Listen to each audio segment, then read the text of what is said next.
Hello dear students. In today's class, we will start with a new chapter. Here we will be studying group homomorphisms. This is a very important concept. So let's start with the definition. Suppose I have two groups, G with an operation star and G dash with an operation star dash. Star and star dash may or may not be the same. So I have two groups and I have a function phi from one group to another. This function will be called a group homomorphism or simply a homomorphism if phi of x star y is equal to phi of x star dash phi of y for all elements x and y in G. That means image of the product should be equal to product of the images, and this must happen for all elements x and y in the domain of this function. So essentially, suppose this is my group G and this is my group G dash. I have a function phi from G to G dash. This function will be called a group homomorphism or a homomorphism if whenever I take two elements x and y in G, I look at their images. The image of x will be denoted by phi of x. The image of y will be denoted by phi of y. These are elements in G. These are elements in G dash. So whenever I take these two elements in G, these are elements of G. So when I combine them, it will have to be with the operation of G. So I look at the element x star y. X star y by closure property again has to be an element of G. And similarly, when I combine these two elements, phi of x and phi of y, because these are elements in G dash, when I combine these two elements, it will have to be with the operation that is existent in G dash, that is prevalent in G dash. So I combine these two elements and it should happen that the image of this element is this.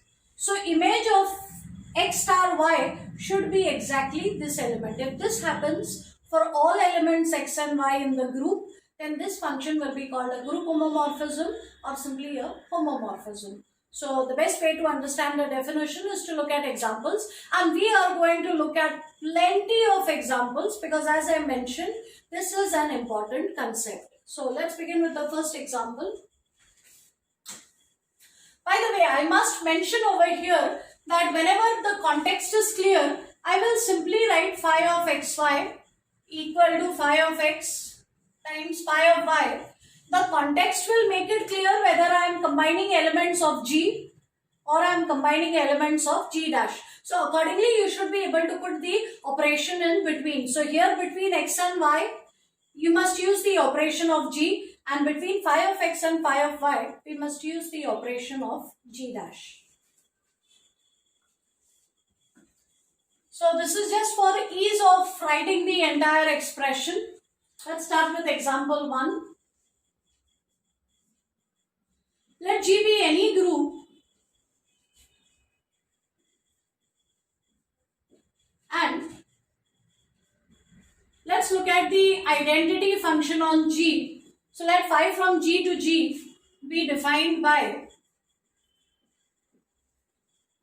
phi of A equal to A for all A in G. So every element is being mapped to itself. This is the identity function. Let us prove that this becomes a homomorphism.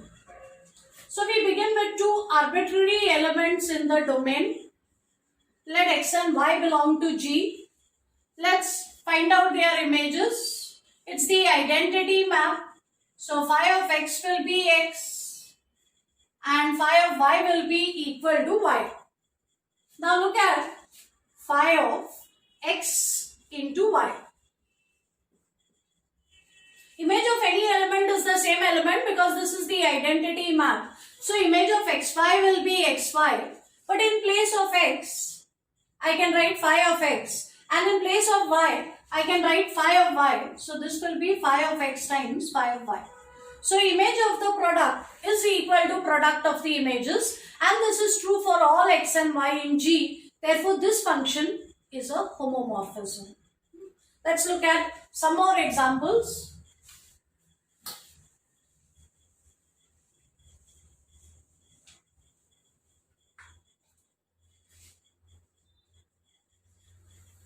this time, let us take G and G dash to be any two groups, and let E dash be identity in G dash.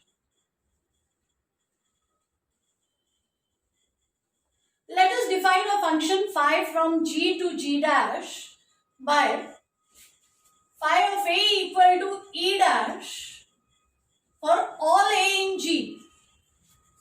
That is, every element in G is being mapped to the identity of G dash. Image of every element will remain E dash. Let us prove that this function also becomes a group homomorphism.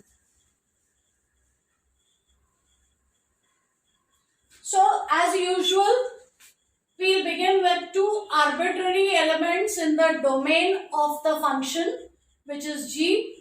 Let us find out their individual images. Then phi of x's. Every element is mapped to E dash. It doesn't matter which element it is. So phi of x is E dash and phi of y also is E dash. So images of these two elements are identity. Now look at phi of x, y. Again, image of every element is identity, so image of this element also should be identity. But then identity can be written as E dash into E dash. And for the first E dash, I can write phi of x. For the second E dash, I can write phi of y. For the first E dash, I write phi of x. For the second E dash, I write phi of y. So phi of xy is equal to phi of x into phi of y. And therefore, phi is a group homomorphism. Let's look at just one more example.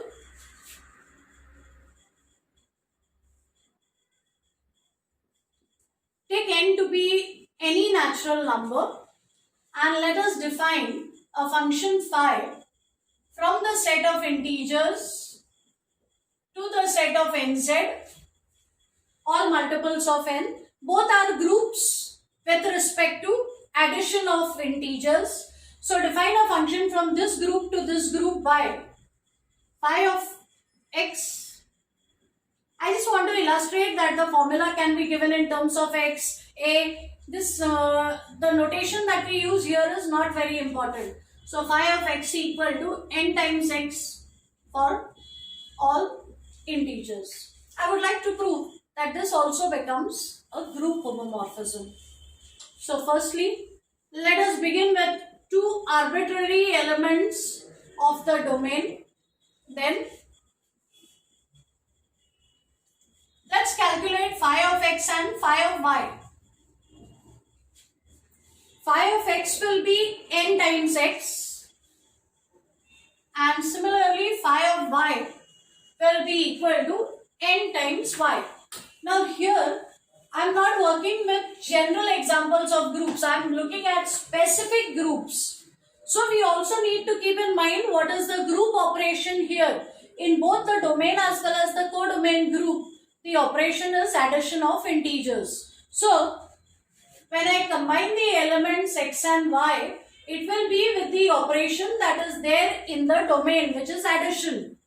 So I look at phi of x plus y because the operation in the domain group is addition. So when I combine x and y, I will have to use the operation that is there in the domain group.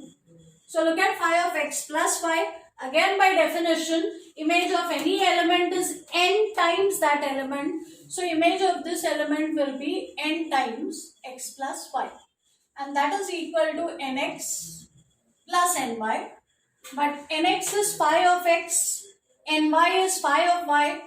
So this will be equal to phi of x plus phi of y. And it is okay to have addition here because the operation in the codomain is also addition.